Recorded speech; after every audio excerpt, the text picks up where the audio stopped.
반갑습니다. 안녕하세요. 안녕하세요. 이광수입니다. 반갑습니다. 많이 오셨네요. 그래도. 얼마 전에 오픈더도어 관객과의 대화하셨더라고요. 네, 어떻게 하세요? 찾아봤죠. 아, 그렇게 나오죠? 보통 검색을 하면 나옵니다. 네. 이전에 뭐 그린북이라는 영화도 한번 참여하셨던 것 같고, 맞아요. 그리고 뭐 대탈출 같은 프로그램을 보면 또 워낙에 소리꾼으로 또 활약을 하시기도 하고 하니까 오늘 뭐 저는 걱정 없이 진행을 해보도록 하겠습니다. 네. 그래도 어쨌든 유경험자이시긴 하지만 네. 극장에서 영화를 보고 관객들과 만나는 경험은 방송보다는 많지 않으실 테니까요. 그렇죠. 조금 긴장되기도 하고 하실 것 같은데 네. 어쨌든 오늘 오신 관객 여러분께 인사 조금 더 길게 한마디 부탁드릴까요? 반갑습니다. 유영수입니다. 이렇게 약간 영화를 평소에도 워낙에 많이 좋아하고 하기는 하는데 좀 많이 낯설고, 물론 앞서 말씀 주셨던 작품들도 다 너무 훌륭하고 좋은 작품들이지만 오픈더도어 같은 경우는 이제 은희 누나 한번 나와줘 해가지고 집 앞이어가지고 그냥 진짜 집 앞에서 그냥 용산역 CGV에서 봤었던 기억이 있고, 약간 좀 부담도 솔직히 많이 돼요. 워낙에 오늘 또 작품이다 보니까. 근데 약간 저 스스로 편하자 하고 마인드 세팅을 한 게, 아마 여기 오신 많은 분들이 제가 뭐 그렇게 전문적인 이야기나 이렇게 뭐 깊이 있는 해석을 하지는 못한 사람이어가지고 그거는 크게 기대 안 하실 것 같아가지고 좀 가벼운 마음으로 좀 영화에 대한 이야기 하면 좋겠고, 이게 저는 극장 가는 거를 평소에도 너무 좋아하고, 근데 극장의 분위기로 좀 그 영화를 기억을 많이 하는 편인데, 전 사실 그 용산 CGV를 평소에 자주 가거든요. 집에 가까워가지고. 근데 잠실 롯데 이게 가장 최근에 본 영화가 이제 사랑의 한 쇼핑 다음에 이 작품이어서 약간 그 간극이 좀 약간 안 채워지고는 있습니다. 사랑이 있네요, 관객이. 네, 사랑의 한 쇼핑 보고서도 솔직히 얘기해서 진짜 울었거든요. 마지막에 그 스포일러 때문에 말씀 못 드리겠지만 울컥하는 부분이 있어 다들 꽁꽁한 그 순간이 있었는데, 그때 좀 저도 노래 푹 들어가지고. 무슨 질문이었죠? 질문은 아직 안 했고요. 인사를 전해달라는 말씀을 드렸습니다. 반갑습니다. 채팅방에 입장하신 분들도 지금 반응을 올려주고 이렇게, 있는데 네, 오브젝티브로. 반응이 올라왔네요. 저? 유병재 잘생겼다라는 반응과 목소리가 잘생겼다라는 상반된 반응. 어쨌든 칭찬이니 좋은 것으로 받아들이고. 저는 근데 진짜 오늘 괜찮나요? 제가 아직 오늘 외모 체크를 못해가지고 병주 오빠 앉은 키도 작으시네요라고 하는데, 앉은 키는 보통 작습니다. 원래 키의 반 정도를 이제 포기한 키여가지고 앉은 키는 보통 작은데, 원래 사실은 앉은 키가 큽니다. 네. 앞자리하고 너무 들고 계셔서 저희가 안 볼 수가 없었어요. 네, 사실. 저희 끝나기 전에 다른 문구로 바꿔서 또 한번 부탁드립니다. 감사합니다. 저희 지금 시국에 이 영화를 마주한다는 게 더 좀 특별한 감흥으로 관객 여러분 한 분 한 분께도 가닿았을 것 같은데요. 사실 저희가 지금 뉴스에 대국민 담화가 된다 이러면 약간 노이로제 걸릴 것 같은 상황이지 않습니까? 그런 상황이 이 영화가 그 장면으로 시작을 하는 바람에 좀 철렁하는 마음으로 영화를 다 초입을 보셨을 텐데요. 어떤 대사를 하는가를 가만히 되짚어보면 우린 이제 승리를 앞두고 있다라는 어떤 정말 전장에서 승리한 것 같은 얘기를 하면서 세간에선 일찌감치 군사, 역사상 가장 위대한 승리라고 부르고 있습니다라는 말을 하게 됐는데, 사실 그 연설문을 준비하면서 세간에선 일찌감치 인류 역사상이라고 했다가 군사라는 말로 이 대통령이 한번 바꾸게 되죠. 그러면서 신께서 미국과 국민 여러분을 축복하시길이란 말을 하는데, 뉴스 화면에 카메라를 들고 셔터를 누르려고 하는 주인공 미의 무표정한 얼굴로 이 영화가 시작을 합니다. 그 이후에 이제 미국의 소란한 상황들을 보여주게 되는데요.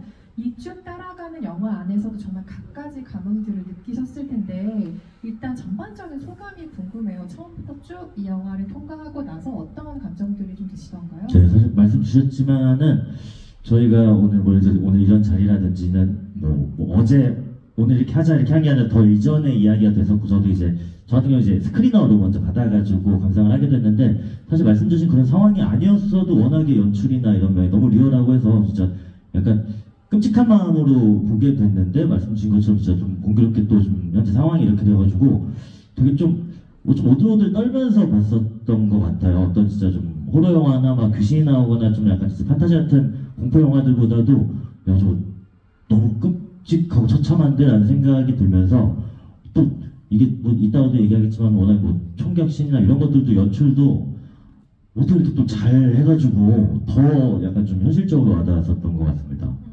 평소에는 어떤 영화들을 조금 즐겨보세요? 제가 유튜브에서는 네. 그 영화 월드컵에서 짝패 고르시는 걸 본 기억이 있거든요. 네, 짝. 액션을 조금 좋아하시나 뭐 이런 생각도 해보게 됐는데. 사실은 짝패는 제가 이제 충청도 출신이다 보니까 충청도 배경의 작품이 사실 다른 지역들에 비해 그렇게 많지가 않습니다. 그러다 보니 이제 어렸을 때부터 친구들이랑 좋아해서 이렇게 한 거였는데, 제가 보셨던 제 채널의 다른 콘텐츠에서 이제 또 영화 월드컵을 한 적이 있었는데, 그때는 안 본 영화들로 했어요. 그러니까 안 본 영화들인데 약간 봤다고 하면 있어 보이는 영화들로 해가지고, 그래서 제 기억에 타오르는 여인의 조상이 아마 우승을 했었던 것 같은데, 뭐 매그놀리아, 뭐 펀치드럼프 더브, 타오르는 여인의 조상 이렇게 해가지고 타오르는 여인의 조상 했는데 안 봤거든요. 지금도 안 봤고. 그래서 영화 취향은 좀 약간 있어 보이는 영화를 솔직히 좋아는 하는데, 제가 많이 부족해가지고 그 간극을 다른 분들이 뭐 기자님이라든지 다른 어떤 평론가 분들의 어떤 해석으로 좀 채우고, 맞아 그랬어 하면서 좀 그렇게 좀 채워가는 것 같아요. 뭐 액션 영화도 뭐 즐기기도 하고요. 또 이런 오늘 11호 같은 영화도 뭐 평소에 즐기기도 합니다. 근데 뭐 워낙에 저는 이제 직업이 코미디를 만드는 사람이다 보니까 코미디 영화 자체는 막 그렇게 즐기는 것 같지는 않아요. 기본적으로는 좀 약간 그런 거 있죠. 좀 휴먼 터치 많이 들어간 좀 휴먼 드라마 이런 거 감동적인 영화들 많이 좋아하죠.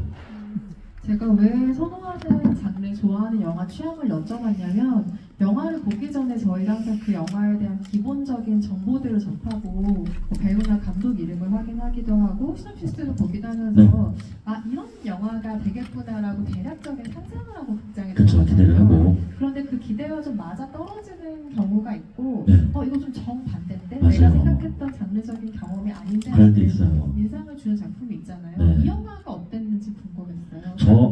방금 말씀드린 것처럼 뭐 되게 여담이지만 한마디 더, 그 지옥에서 판사 드라마 감독님 박진표 감독님 있어. 좀 보고 깜짝 놀라서, 원래 예전에 저 영화 또 한참 많이 보고 할 때 박진표 감독님 하면은 이제 대표되는 어떤 작품 성향 이런 것도 있는데, 뭐 이 얘기 왜 했지? 아무튼 근데 그래가지고 저는 근데 몰랐어요. 이 알렉스 가랜드라는 감독님은 몰랐는데, 알고 보니까 제가 이분 작품들 예전에 되게 재밌게 많이 봤었더라고요. 저는 심지어 그 영화들 말고 그 데브스라고 하는 그 시리즈물도 되게 인상 깊게 봤었는데, 내가 이 사람 영화 되게 좀 좋아했었구나라는 걸 뒤늦게 좀 알게 돼가지고, 원래는 제작자를 잘 모르는 상태에서 접하게 됐었던 것 같아요. 오히려 더 약간 말씀하셨던 것처럼 좀 선입견 없이 접하게 됐었던 것 같습니다.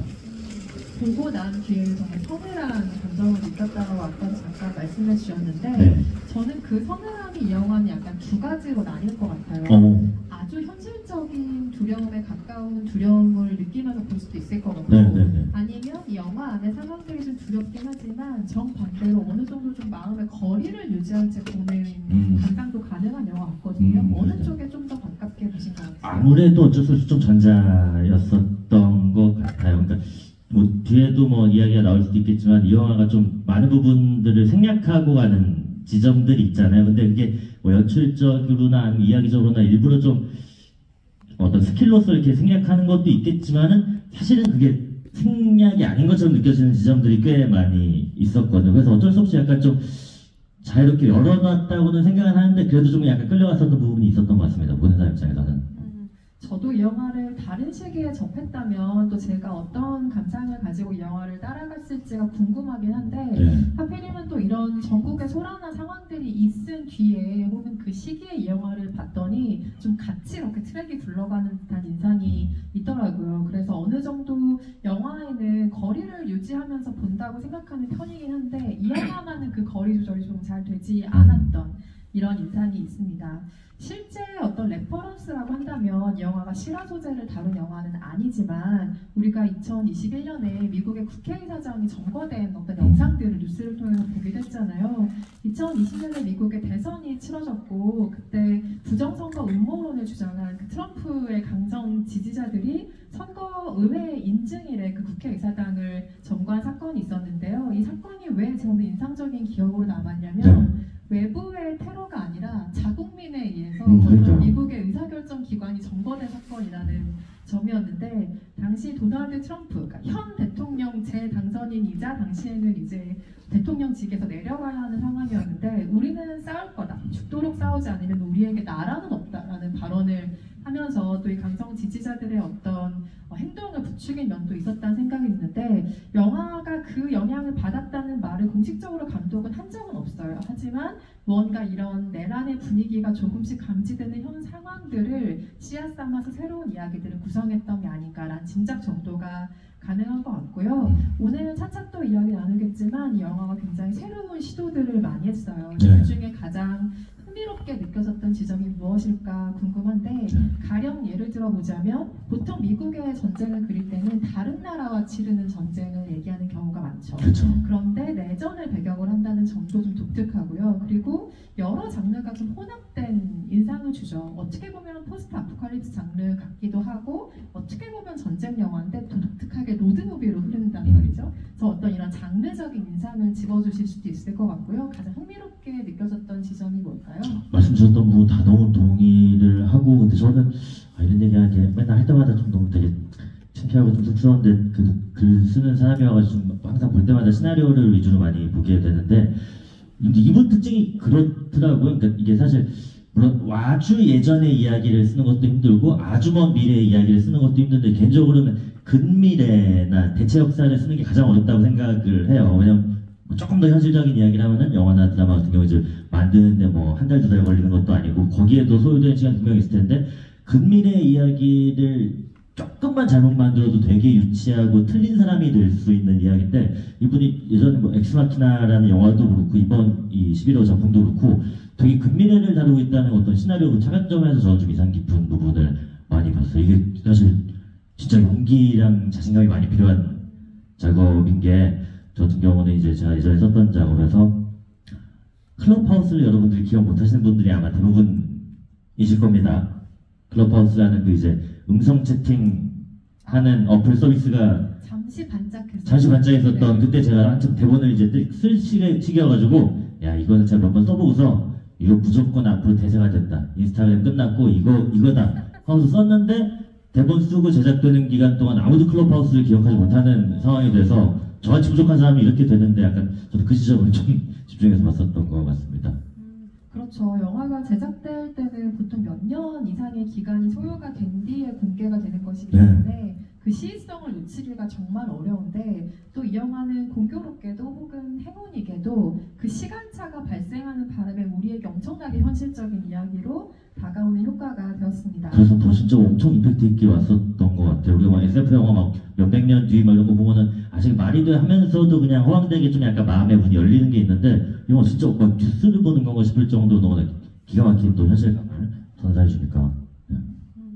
유병재님이 아까 앞서서 계속 감독의 이름을 몇 번 거론을 하셨어요. 알렉스 가랜드죠. 알렉스 가랜드라는 감독인데요. 주로 공상과학의 영역에서 두각을 드러냈던 스토리텔러라고 네. 말씀을 드릴 수가 있을 것 같고 이 사람의 영화적인 아주 강렬한 출발점이라면 데니 보일의 명작이죠. 우리가 아직도 좀비 영화를 이야기할 때 고전으로 이야기하는 2003년도에 28일호라는 영화의 각본을 쓴 사람이기도 합니다. 몰랐습니다. 네. 그리고 그랬어요. 이제 내년에 나올 28년도까지 각본을 담당을 했고요. 그리고 가즈오 이시구로의 작품을 각색한 할리우드에서 만들어진 복제인간을 소재로 했던 네버렛미고라는 작품이 있었는데 그 각본도 알렉스 가랜드가 썼고요. 그리고 말씀하신 엑스마키나라는 작품이 있죠. 네. 정말 미니멀한 장치 안에서 인간과 기계가 공존할 수 있는지 혹은 인간과 기계 사이의 아주 첨예한 질문들을 겪었던 작품의 각본과 연출을 하고 나서 이 영화가 이제 두 번째 연출작인 건데요. 11호는 그런 결에서 쭉 보자면 조금 독특하게 돌출되어 있는 작품인 것 같죠. 공상과학 장르는 어쨌든 아니니까요. 그런데 내전에 휘말린 채 좀 여러 분파로 갈라진 근미래 미국을 배경으로 하는 디스토피아적인 세계관을 완전히 새롭게 구축한 영화라는 점에서는 어느 정도는 그의 기존 작품들과 DNA를 좀 공유하고 있는 것이 아닌가라는 생각이 들고 왜냐하면 사회 기본 구조가 이미 다 해체된 것 같이 보이잖아요. 그리고 각자가 알아서 생존해야 하는 상황이 됐다는 점에서 기존의 디스토피아적 세계관을 좀 이식받은 작품으로 보이기도 하고요.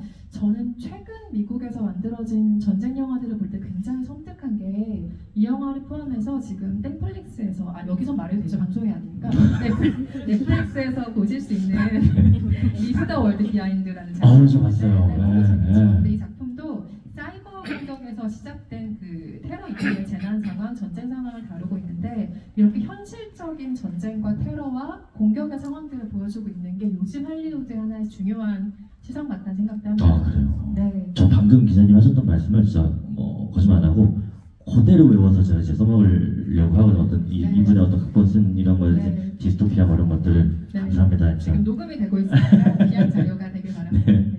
극중에 대통령이 도대체 어느 정당에 속한 사람인가, 이 사람의 뭐 이름은 뭔가 이런 정보를 우리가 영화 끝날 때까지 절대 알 수가 없는데요. 더 중요한 게 있죠. 이 내전이 도대체 왜 시작됐는지 그 갈등의 정확한 이유를 영화가 가르쳐주지 않는데요. 이 전제, 그러니까 끝날 때까지 설명해주지 않는다는 이 영화의 의도를 어떻게 받아들이셨는지 궁금해요. 뭔가를 강조하기 위한 설정이었거나 드러내지 않기 위한 설정이었을 텐데 도대체 무엇 때문에 이 영화가 이런 선택을 했다고 보세요? 여러 가지로 말씀드릴 수 있을 것 같은데 아까도 잠깐 얘기하긴 했지만은 이렇게 생략되는 부분이 오히려 저는 그냥 저도 이런 거 만드는 사람 입장에서 오히려 이게 정답이다라는 생각을 하게 되는 이유가 조금이라도 어떤 이유라든지 어떤 이 말씀하셨던 어떤 뭐 정당이라든지 이런 것들이 들어가는 순간 요거를 그냥 이 영화를 메시지 전달에 그냥 도구로 쓴다는 오명을 좀 피하기가 쉽지 않을 것 같다라는 생각이 들고 그리고 그렇게 됐을 경우에 받아들이는 사람들이 훨씬 더 폭넓고 깊게 받아들일 수 있다는 생각이 들고 그리고 조금 다른 차원의 이야기를 하면은 묻사를 안 해도 알겠다는 생각, 이거 개인적인 해석일 수도 있겠지만은 우리가 돌려곡 같은 영화를 봐도 사실 이제 성별이 다른데도 떠오르는 어떤 연상된 이미지나 뭐 각자의 정답이 있겠지만 다 있잖아요. 그런 생각도 들고 마지막으로는 약간 그냥 개인적인 이야기인데 그건 제가 지금 글을 요새 쓰고 있거든요. 어떤 이야기를 쓰고 있는데 이 정도 되는 이제 연출가나 이제 각본가가 되어야지만 이 정도 이런 생략도 할 수 있구나라는 생각이 드는 게 저 같은 사람은 그렇게 기억 안 내면 그냥 무조건 바꾸고 먹거든요. 이유도 다 설명해야 되고 이렇게 해야 되는데 그런 지점에서 약간 좀 부럽기도 했습니다. 네. 근데 이건 저는 이거 사실 예술의 정답이 어딨냐고 하겠지만은 저 솔직히 약간은 있다고 생각하거든요. 여기는 생략되는 게 전 정답이라고 좀 받아들이기는 했어요. 그래서 너무나 탁월한 선택이었다고 생각합니다. 오늘 아마 이 부분에 대해서는 차차 더 이야기가 많이 나오긴 할 것 같아요. 그런데 어쨌든 우리가 알게 되는 정보만 몇 개만 짚어보면 닉 오퍼먼이라는 배우가 연기한 이 대통령이 3선을 의미한 대통령이라는 거, 그리고 이름과 정당이나 정치적 성향은 알 수는 없지만 어쨌든 미국이 분열되고 주요 도시가 전쟁터로 변했다는 상황 자체는 우리가 알 수 있죠.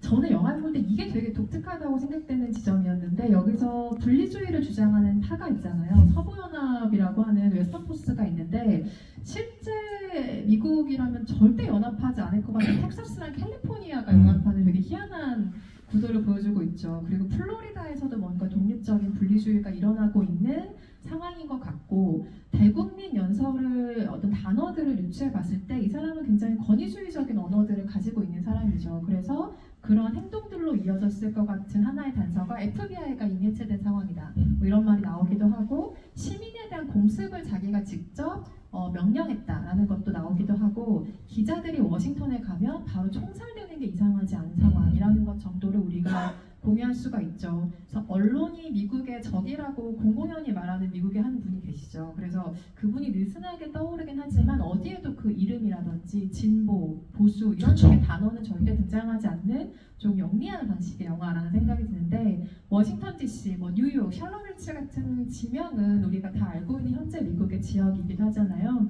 그런데 왜 그런 지명을 택하면서도 정치적인 단어들을 택하지 않았는가, 정당의 색채를 드러내지 않았는가 이유를 생각했을 때는 이것은 특정 국가의 이슈도 아니고 오히려 그걸 중요하지 않다고 계속해서 강조하는 이야기처럼 들렸어요. 그러니까 이건 특정 국가의 문제라기보다 어쩌면 특정 사람의 문제일 수가 있고 정치 담론에서 가장 위험한 것은 분열과 양극화, 그 극단주의에 있다는 것, 민주주의가 마주할 수 있는 가장 큰 위협이라는 건 바로 그 극단주의라는 것을 강조하기 위한 설정으로 우선 저는 보았습니다.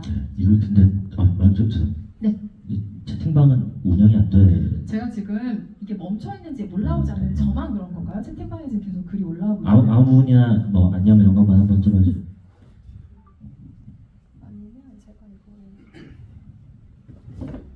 지금 마지막 채팅이 병재핑. 그러게요. 제가 지금 이게 저의 와이파이나 테더링에 문제가 있을 수가 있으니까 홍보사 관계자분 저한테 그 링크 하나만 카톡이나 문자로 전달해 주시겠어요? 제가 그거 다시 한번 확인해 볼게요. 말씀 주셔서 감사합니다. 아닙니다. 이 과정을 따라가게 하는 주인공의 직업이 종군 사진 기자로 네, 설정되어 네. 있잖아요. 여기서는 어떤 인상을 받으셨어요? 왜 직업이 종군 사진 기자여야 했을까? 저는 사실 연출적인 부분만 봐서 이게 영화가 나오다가 중간중간에 중요한 장면에서 이제 영상이 아니라 그냥 그 카메라 시선에서의 사진들로 나오는 연출이 되게 좀 좋았다고 생각하고, 그리고 이야기적으로 되게 부자연스러운 직업이 아니고 어떻게 보면 되게 전공법을 택한 것 같은데, 이거 혹시 다르게 해석하신 분들이 있으시면 제가 그거 좀 갖다 쓰려고 하거든요. 혹시 아니면 기자님이나 이렇게 좀 다르게 볼 여지가 있을지 이것 좀 한번 여쭤보고 싶었습니다. 네. 이렇게 되네요. 채팅방 링크를 받았는데 굉장히 네. 많이 올라왔는데 아, 제가 좀 네. 놓치고 있었는데 뭐 제가 좀 한번 보고 네, 있겠습니다. 이 부분으로 좀 봐주시기 바라겠고요. 전쟁을 기록하는 사진 기자의 시선을 통해서 보는 영화라는 점에서 비롯한 영화의 장점들이 있죠. 보도되는 것, 관찰되는 것을 따라간다라는 장점이 있는데, 미국에 굉장히 전설적인 종군 기자가 있습니다. 마리 캐서린 콜빈이라는 여성 기자인데요. 이 기자는 시리아 내전에 사망을 했어요. 근데 사망을 하기 이전에도 스리랑카 내전을 보도하던 도중에 눈에 폭탄의 파편이 펴서 한쪽에 안대를 착용한 사진으로 굉장히 유명한 종군 기자입니다. 이 기자의 영향도 느슨하게 있었을 것이고, 그리고 리와 주인공 제시의 이름은 감독이 존경하는 종군 사진기자 2명에 대해서 이름을 따온 것이기도 해요.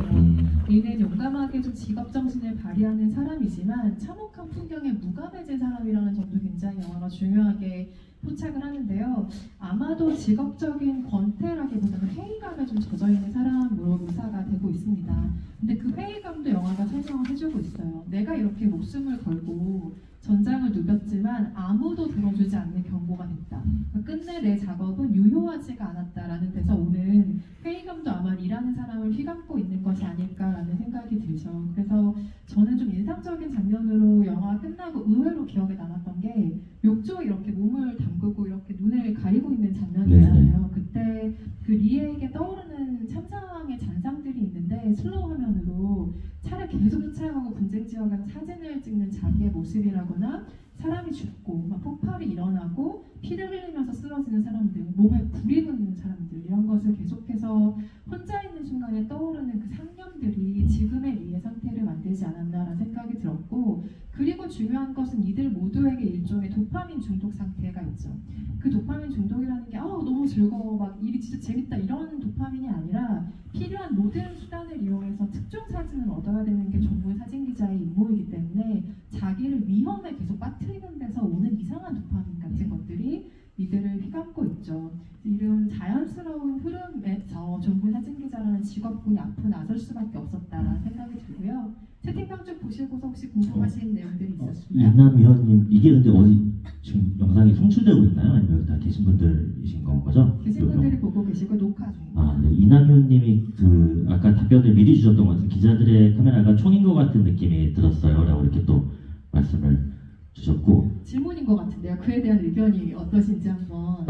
사실 아까 주셨던 말인데 제가 드렸던 질문에 여기 답이 되는 것 같아요. 그리고 실제 어떤 자세나 이런 것들도 좀 의도된 연출이 있었던 걸로 기억을 하고 있어가지고, 조금 더 캐릭터에 대한 이야기 이어나가 볼까요? 네. 각기 다른 연령대, 성별 이런 인물들이 등장을 하는데, 그 4명 중에, 그러니까 같은 차에 타고 가는 4 중에 누구의 시선을 따라가느냐에 따라 좀 이입이 달라지는 영화라는 생각도 들거든요. 상황적으로 이입한 사람이 있을 수도 있고, 아니면 좀 감정적으로 가장 나와 가깝다고 생각한 사람이 있을 수도 있을 텐데, 4명 중에 누구의 시선을 좀 따라가게 된 건가요? 저는 사실 좀 약간 결과론적인 이야기인데, 그 조엘 네. 마지막 대사에서 좀 사실 좀 해석을 좀 바꾸게 됐거든요. 마지막 대사에서 이제 스포일러해도 되지?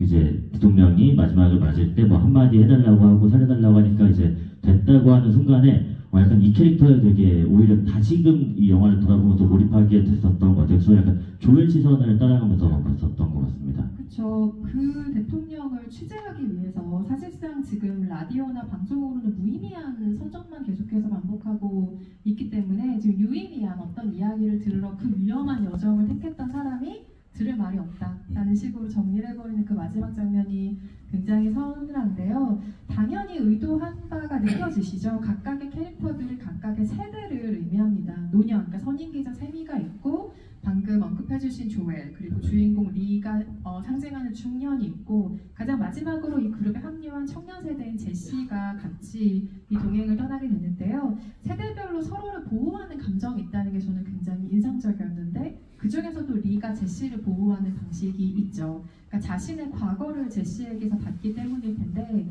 너는 내가 되지 말아라 라는 말을 계속해서 뭔가 돌려서 하고 있는 듯한 인상을 주죠. 무감해지지 말고 무엇보다 네 삶 전체를 버리지 마라 라는 이야기를 계속해서 들려주고 있는 인물인 것 같아요. 정말 뭐 되게 여담인데 제시 같은 캐릭터가 항상 어쩔 수 없이 약간 민폐 포인트들이 있어서 그런 것도 아주 어쩔 수 없는 건가 싶은 아바타 2가도 그렇고 막 그러잖아요. 좀 하지 말아라. 이런 생각이 계속 약간 그런 포인트도 좀 약간 재미삼아서 말씀을 한번 드려봅니다. 아마 그런 포인트를 느끼셨을 만한 장면을 제가 하나 꼽아볼까요? 네네. 그 주유소에서 만났던 어떤 상황이 있죠. 네네네. 폭력적인 상황이 있고 총을 든 남자가 그런 대사라죠. 네가 쏘라면 지금 쏘고 뭐 더 패라면 패고 네가 정해주면 됐겠다. 아니면 동전 던지기 해도 돼. 이런 식의 말을 사람이 죽어간 앞에서 어떻게 저런 이야기를 할 수 있을까 싶은 얘기를 하는데 그때가 제시에게 굉장히 큰 충격을 받죠. 나는 그때 카메라도 잊어버렸고 저 사람들을 죽이지 말라는 말도 못했다고 엉엉 울잖아요, 차에서.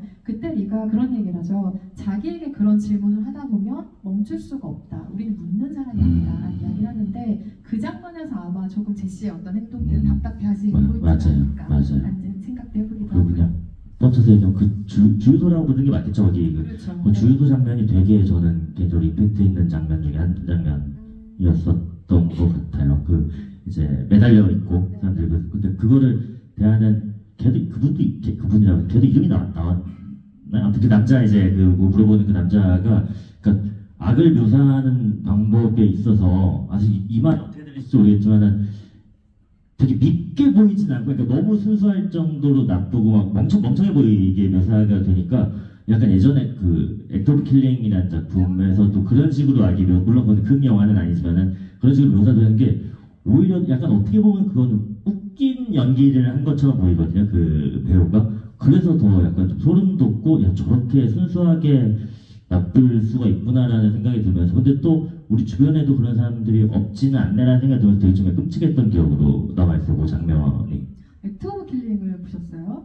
네, 그것도 좀 있어 보이는 영화라고 해서 사실 좀 접하게 됐는데 되게 좋아하는 장면입니다. 그 영화도 다큐멘터리인데 내전의 상흔을 가지고 살아가는 어떤 사람들의 이야기를 취재하는 과정에서 예를 들면 나라마다 그 학살자가 있잖아요. 그 학살자를 찾아가서 당신이 세운 업적을 한번 재현해 주세요라는 제안을 해요. 그럼 학살자가 부끄러워하거나 왜 이런 걸 찍으러 왔냐 호통치는 게 아니라 정말 자연스럽게 자기가 그때 어떻게 사람들을 죽였는지 이렇게 막 재현을 해 보이거든요. 그러다가 문득 이 사람이 깨닫는 어떤 순간을 카메라가 포착하는 굉장히 유수의 다큐멘터리 영화제에서도 선호받았던 작품이기도 하고요. 그 주유소 장면 말고 또 인상적인 장면을 꼽으라면 어떤 장면을 또 꼽으시겠어요? 아무래도 오늘 많은 분들께서도 말씀해 주실 것 같은데 그 배역이는 기억 안 나요. 제시 플레먼스가 연기했었던 사람의 그 영어 대사는 기억 안 나는데 뭐 너는 어떤 미국인이냐라고 묻는 장면이 가장 그냥 되게 그냥 서늘한 말 한마디였는데 되게 임팩트 있게 다가왔었던 것 같아요. 그러니까 그런 대사나 그런 연출들이 아까도 계속 나왔던 얘기지만은 이게 그냥 미국의 얘기가 아니고 또 어떤 나라의 얘기가 아니고 어떤 시대의 얘기가 아니고 어떤 지점에서도 다 같이 이거 우리 얘기일 수도 있겠구나 약간 공감하게 몰입할 수 있게 되는 순간이었던 것 같고 그 분은 진짜 어제 다 그런 역할만 한 솔직히 안 무섭게 생겼거든요. 그냥 되게 푸근하게 생겼는데 너무 무서워. 진짜 옛날 막 브레이킹 배드에서부터 해가지고 막 보면은 너무 끔찍한 연기를 해가지고 저 사실 극장에서 한 번 아까 말씀드렸지만 그 스크리너로 집에서 이제 화면으로 보는데도 먼저 되게 소름 돋아가면서 봤었던 인상적인 장면이었습니다. 지금 말씀하신 장면은 그 빨간 선글라스를 쓴 군인 얘기하시는 것 같은데요. 그 방금 배우의 이름을 언급해 주셨지만 제시 플레먼스는 여기서 리를 연기한 키어스틴 던스트의 실제 남편이기도 합니다. 그래서 그렇더라고요. 남편한테 우리 영화 카메오 좀 출연해줘라는지 부인의 부탁에 이제 영화를 찍게 된 건데 정말 인상적인 장면을 남기고 퇴장을 하죠. 말씀하신 것처럼 어떤 미국이냐라는 질문을 하게 되는데 중부, 남부 뭐 이런 질문을 하게 되잖아요. 그 스스로 이 사람은 자기가 지금 사형 집행인이기도 하고 판사이기도 하고 엄청난 그 권력을 가지고 있는 사람처럼 구는데 애국주의가 증오로 바뀐 진짜 희한한 케이스죠. 근데 우리가 더 이 사람에게 소름이 돋는 건 이 사람이 어느 편에 서 있는지 절대 알 수가 없다는 점이에요. 어쩌면 실제 군인이 아닐 수도 있겠죠. 그렇죠. 어쩌면 그저 살인을 즐기는 사람일 수도 있겠죠. 이 북동의 상황을 이용해서. 그래서 이것은 외부에서 유입되는 사람들을 바라보는 어쩌면 미국의 일부의 관점을 대변하고 있는 것일 수도 있다는 생각이 듭니다. 어쩌면 그 장면을 통해서 이 내전과 관련된 것이 어쩌면 인종에서 촉발된 것일까라는 힌트를 우리가 얻을 수도 있는데요. 미국의 자국민들이 서로에게 혹은 자기 자신에게 묻고 있는 현실 세계의 질문이 바로 어느 쪽 미국이냐? 라는 대사한줄로 관통할 수도 있다고 생각을 하고 보통 우리가 질문은 대화를 시작하기 위해서 하잖아요. 제가 지금 여쭤보고 저에게도 여쭤보시는 것처럼 근데 만약 이 사람처럼 우리가 그 질문을 활용하게 된다면 과연 어떤 세계가 펼쳐질 것인지 그 하나의 서늘한 가능성을 또 11호라는 영화가 보여주고 있는 것 같고요. 여기 채팅방 중에 올라온 질문을 그 장면과 관련해서 주신 분이 있는데 병재님이라면 그 국가를 지나갈 때, 이 국가는 중립국가, 그러니까 지금 내전 일어난지도 모르는 국가를 또 이후에 지나가는 장면이 있죠. 그 장면을 언급하신 것 같은데 그 지역을 지나갈 때 머무르셨을까요? 아니면 계속 앞으로 취재하기 위해 가셨을까요? 라는 질문을 주셨네요. 네, 계속 앞으로 취재하러 갔을 것 같습니다. 예, 사실 뭐 웃으면 안 되는 작품이긴 하지만 그냥 좀 가볍게 좀 답변을 드리자면은 가끔 이런 질문들 이렇게 오시거든요. 영화에 대해서도 그렇고 저는 이제 역사 프로그램도 이제 같이 하다 보니까 역사 프로그램 하다 보시면은 만약에 병재 씨였으면 그때 뭐 독립운동 하셨겠어요? 이런 질문을 하세요. 네, 했을 것 같습니다. 라고 하는데 이게 사실 쉽지 않나요. 그러니까 안 했을 것 같다는 게 아니라 안 했을 것 같다는 게 아니라 너무 끔찍한 상황에 나를 이렇게 대입하는 게 지금은 당연히 야 그걸 질문이라고 하냐 당연히 하지 뭐라고 하는데 막상 그렇게 됐을 때 이게 정말 그럴 수 있을까라는 질문이 스스로 생기기 때문에 이게 더 무서운 작품인 것 같다는 생각이 들거든요. 아무튼 저는 앞으로 끝까지 포기하지 않고 취재하러 갔을 것 같습니다. 정해진 답변을 들은 것 같다는 인상이 의혹이 좀 있지만 여기서 정리하도록 하겠습니다. 예전에 어떤 영화 GV 잘 기억한다 그거 할 때도 무슨 내용이 어떤 아들이 부모를 어떻게 죽이는 영화에 아무튼 그런 건데 그때 병재 씨였으면 부모님을 그렇게 해서 그런 질문 저 안 죽였을 것 같은데요? 라고 이렇게 답변 들었던 기억이 납니다. 방금 우리가 언급한 그러니까 굉장히 자기들은 기계적인 중립을 유지한다고 믿는 어떤 정치적인 맞춤지대를 지나는 그 장면과 아까 언급했던 그 빨간 선글라스를 낀 군인이 있는 그 장면이 바로 11호라는 영화가 궁극적으로 관객에게 경고하려는 모든 핵심이 담겨있는 장면이 아닌가 싶어요. 그러니까 어떤 정치적 상황이나 사회적인 혼란이 내전을 일으켰고 그 사람들을 분열시켰는지는 어쩌면 중요하지 않을 수도 있지만 편을 가르는 것도 사실은 이 영화에선 중요하지 않고요. 이런 상황에서 우리가 얼마든지 또 다른 괴물을 탄생시킬 수 있다는 것, 또 다른 정치적인 어떤 사태를 우리가 모르는 사이에 촉발시킬 수 있다는 것, 이게 바로 이 영화가 가지고 있는 날카로운 시선이라는 생각이 드는데요. 궁금한 게 있는데 저는 사실 이 작품을 또 이렇게 또 감사한 초청 자리에 또 응하게 됐던 계기가 초청 주시기 전에 이 작업을 하셨던 분 한 분을 통해서 진짜 엄청난 작품이고 진짜 끝장난다 꼭 보셔라 이렇게 해가지고 알겠습니다 했는데 또 이렇게 우연히 기회가 되는데 그분이 하셨던 말씀이 물론 전제를 깔고 말씀드리겠습니다. 이제 국내에서는 또 많은 분들도 보시고 또 흥행도 성공도 하고 또 이 배급사 제작사분들 이제 또 다 왕성한 활동하시기 바라겠지만은 미국 안에서는 약간 또 앞으로 테러라고 해야 될까요? 그런 식으로 좀 약간 의견이 많이 갈려서 좀 흥행에는 그렇게 적신호는 아니다라는 얘기를 들었는데 그거는 좀 맞나요? 혹시 알고 계신 게 있는지? 미국 내에서 실제로 감독에게 그 질문이 굉장히 많이 갔어요. 당신은 어느 쪽인가? 라는 질문이 많이 가기도 했고 왜 그 질문이 많이 갔냐면 저는 이 신호를 긍정적으로 해석했지만 그러니까 내전의 원인을 중요하게 밝히지 않은 이 선택에 동의했지만 어쩔 수 없이 그 질문이 많이 나온 거죠. 왜냐하면 미국 내 얘기잖아요. 그렇죠. 그러면 누구나 특정인을 지칭할 수도 있을 거고 의도할 수도 있는 이 방향이 조금은 비겁한 방식이 아닌가라는 질문에 대해서 관객이 혹은 언론이 이 감독에게 굉장히 많은 질문을 했었고요. 그때마다 감독은 한 번도 시원하게 얘기한 적은 없어요. 하지만 그것이 우리나라가 아니라 미국 내 상황이었기 때문에 조금 더 첨예한 질문이 됐던 거는 맞는 것 같습니다. 근데 이 영화는 기본적으로 반전 영화의 성격을 가지고 있잖아요. 이게 전쟁이 옳다, 전쟁을 일으켜야 한다는 메시지가 아닌 것은 뭐 누구나 보면 알 수 있는 그렇죠. 내용이죠. 그런데 전쟁 영화, 반전 영화의 아이러니는 그럼에도 불구하고 폭력의 순간들을 담아야 한다는 점이에요. 그러니까 전쟁의 참상을 보여줘야 한다는 점인데 카메라가 좀 어떤 태도를 취하고 있다고 느꼈는지가 궁금한 게 때로 다큐멘터리나 아니면 우리가 실제 보도 사진을 보는 것 같은 맞아요. 인상을 주기도 하잖아요.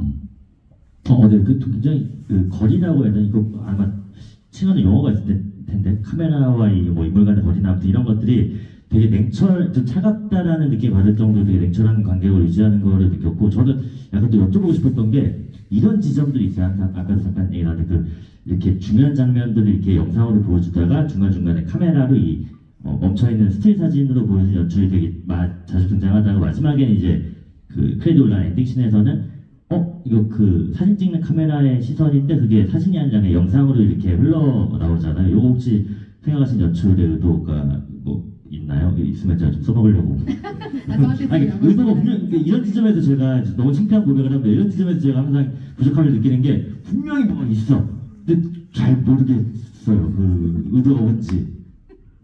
제 생각을 그냥 네. 조심스럽게 들려드리자면 네. 직업이 종군 사진기자이기 때문에 그들의 결과물로서 이 영화의 어떤 순간들이 포착되는 거 굉장히 중요하긴 합니다.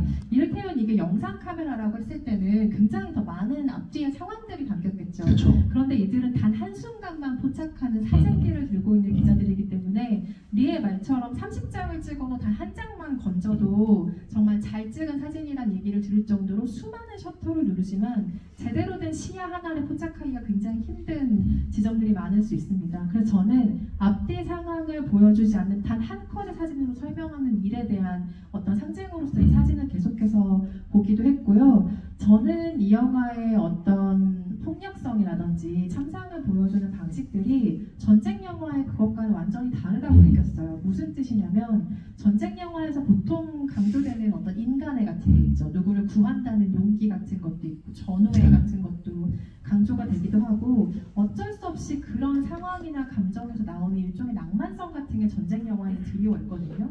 이를테면 우리가 라이언 일병구하기 같은 훌륭한 맞아요. 작품을 보고도 얼마나 그 인간의 감동을 하게 되나요? 그래서 비극과 용기를 소재로 이야기를 만들 때 어느 정도 그런 속성을 담보하기 때문이기도 한데요. 그러면 거기에서 끊임없이 그러니까 일종의 그 낭만성으로부터 벗어나려는 연출이 여기엔 계속 있었다는 생각이 듭니다. 이를테면 아주 경쾌한 컨트리 음악으로 갑자기 그 전쟁의 참상을 다루는 몽타주를 한다던가 아니면 세미의 죽음을 마치 불꽃놀이를 하는 것처럼 그 마을이 불타고 있는 무언가를 그런 방식으로 처리한 것이라던가 좀 다르게 바라보기 위한 무언가를 이 영화가 계속 시도하고 있다는 생각이 드는데요. 아까 말씀하신 사진 같은 경우는 우리가 뉴스 영상에서 계속 봤던 기존 이미지들이죠. AP통신 사진이라고 해도 아 그렇구나. 로이터 사진이라고 해도 저거 본 것 같아. 난 인상을 주는 사진들이죠. 그래서 이건 시네마틱하다기보다는 사실 좀 다큐멘터리적인 접근 방식이긴 한데요. 폭력은 어떤 일까지 할 수 있는지 그 야만성을 좀 가리지 않고 포착해서 보여주는 시선에서는 가까워 보였고 여기는 절대 어떤 낭만이 있을 수 없다는 것 오로지 이런 처참한 현실만 가능하다는 것이 종군 기자를 주인공으로 한 것도 그 연장선상인 것 같다는 생각도 하게 됐습니다. 충분한 답변이 됐습니다. 근데 그 마지막에 네, 마지막에 그게 이제 영상으로 나오는 게 좀 네. 궁금했었어요. 영상으로 나온다는 거는 대통령실의 상황을 네, 얘기하죠. 그 원래 그 카메라 앵글에서는 스틸 사진으로만 나왔었던 그 앵글에서 이제 마지막에 이제 영상 버전을 흑백 이렇게 나오잖아요. 그런 네. 것들이 혹시 어떤 내가 모르는 지점들이 있는지 궁금했었습니다.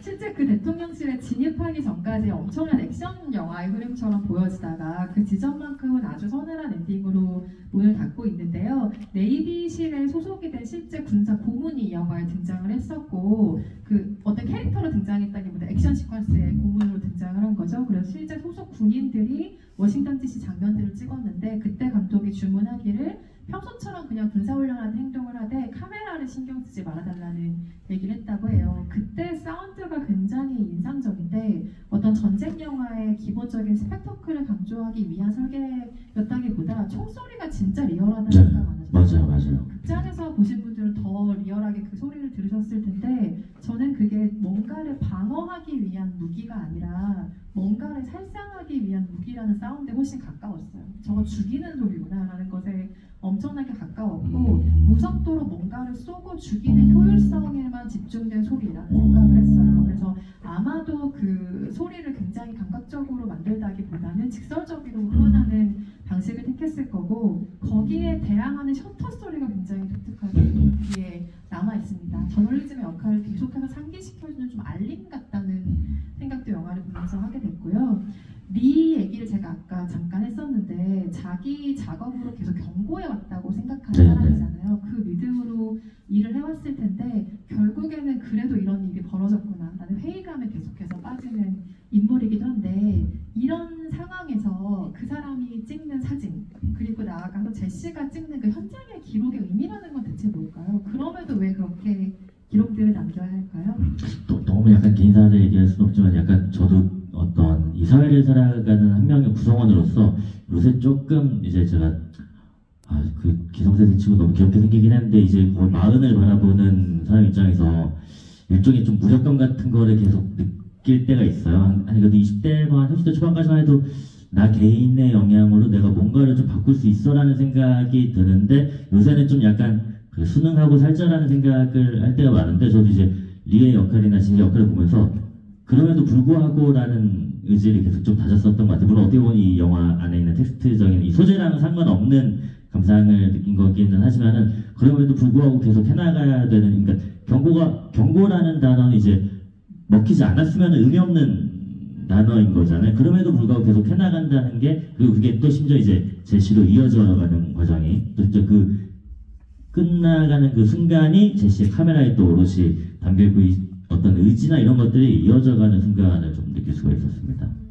저도 이 영화를 보고 가장 많이 생각했던 게 그럼에도 이어지고 전달되어야 할 어떤 것이라는 거였는데 나아가서는 이 영화가 언론의 회복에 대한 이야기도 한 것 같다는 생각을 했어요.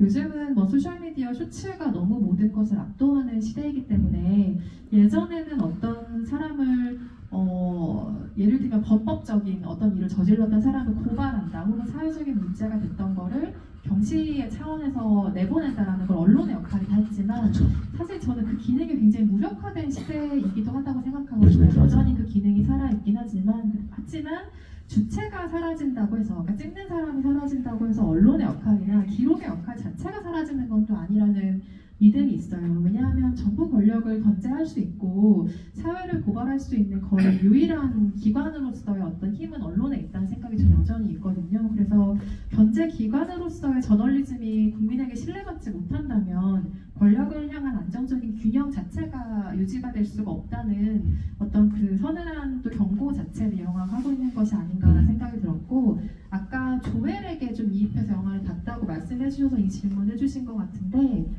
만약에 경제님이 조엘의 입장이 돼서 대통령에게 간다면 어떤 질문을 했을 것 같냐는 질문을 주셨어요. 제가 질문을 한다면 거기서는 사실 우리가 그냥 통상적으로 어떤 기자가 어떤 질문을 한다고 했을 때는 뭐 이유라든지 왜라든지 뭐 이런 거를 이야기하고 뭐 그런 거를 좀 상상할 수 있지만 거기서 그냥 마지막에 살려달라는 말만 했는데도 그걸로 뭐 됐다고 그랬나요? 표현이 그걸로 충분하다고 그랬나? 그렇게 하면서 그냥 되게 서늘하게 마지막을 맞잖아요. 뭐라고 물어봤을까요? 저는 근데 그렇게 깊은 사람이 아니어가지고 왜 그랬냐고 그냥 평범하게 물어봤을 것 같다라는 생각이 질문이 아니었을 수도 있을 것 같아요. 그냥 어떤 그러니까 조엘이나 이 여기 나오는 기자들이 겪었었던 어떤 지난한 과정들을 생각하면은 지극히 저 같은 이제 범인의 시선으로 봤을 때는 끝내 해야 될 뭐 질문이나 이런 것도 던지지 못하고 그냥 원망이나 약간 분노 같은 거 표현하지 않았을까라는 생각도 듭니다. 형편없는 대답이죠? 아닙니다. 또 연결해서 드리고 싶은 질문이 있는데 마지막 장면을 보고 헉 하고 놀라셨던 분들 많이 계셨을 거예요. 그 대통령을 사살하기 전에 주인공이 죽잖아요. 리가 죽고 말하자면 제시 대신에 이제 총을 맞게 되는 건데 그리고 그 장면을 제시가 연속 카메라로 사진을 계속해서 찍는 장면이 앞서서 등장을 하는데 질문도 주신 분이 계세요. 제시가 본인 대신 총을 맞는 그 리를 촬영하는 장면에 대해서는 어떻게 생각하셨는지 궁금합니다라는 질문을 저희에게도 주셨거든요. 근데 뭐 인간적인 관계로 보면은 저게 좀 차가운 행동이라고 볼 수 있지만 오히려 잘 이어받고 있다라는 느낌을 받았거든요. 요즘 자꾸 리가 이제 말했었던 거를 그 마지막 순간에 기록하는 과정에서 되게 인상 깊은 연출로 받아들였었어요. 저도 마찬가지 인상이었고요. 사실 저는 리가 총에 맞을 줄 알았어요. 왜냐면 저도 솔직히 알았어요. 네, 대사에 곡선이 있어요. 앞부분에 그 둘이 가만히 하는 대사들을 들어보면 제시가 그런 얘기를 하잖아요. 아마도 그 주유소 장면 이후였던 것 같은데 내가 총을 맞아도 사진으로 찍을 거예요? 뭐 이런 질문을 하잖아요. 플래그를 아주 세게 네, 그래서 그 질문하길래 아, 저 중에 누가 맞겠구나. 근데 맞는다면 리가 맞겠다. 뭐 이런 생각을 하면서 영화를 봤는데 맞을 줄도 아니야, 알고 아니야. 솔직히 찍힐 줄도 알았어요. 그래서 네, 그래서 그 일이 일어나더라고요. 그래서 점점 어떤 제시의 상황에서 보자면 정말 종군 기자로서 성장해가는 그 짧은 시간에 성장물로도 영화가 읽힐 수도 네. 있다는 생각이 들고 말 그대로 질문하는 사람 대신 기록하는 사람이 되어가는 그 모습 아마도 리의 과거였을 무언가를 그 장면 하나로 한쪽적으로 보여주고 있다는 생각이 듭니다. 각각 이 영화를 보고서 추천하고 싶으신 대상이 다 다를 것 같아요. 네. 유병재님은 이 영화를 추천한다면 이 사람은 꼭 봤으면 좋겠다. 혹은 이런 대상은 이 영화를 봤으면 좋겠다 하는 관객은 누가 있을까요? 저는 지구인에게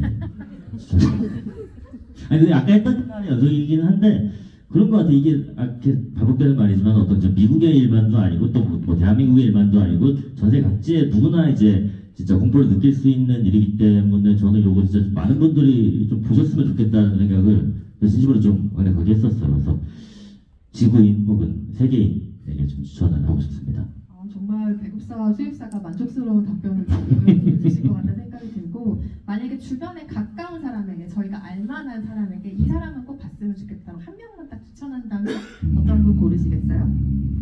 저 유기선 씨에게 추천을 드리고 싶네요. 사실 저희가 영화 취향이나 이런 작품 취향이 되게 좀 많이 안 맞는데 잘 하면은 이 작품은 가끔가다 한 작품씩 이렇게 둘 다 좋아하거나 둘 다 싫어하고 뭐 이런 경우가 있거든요.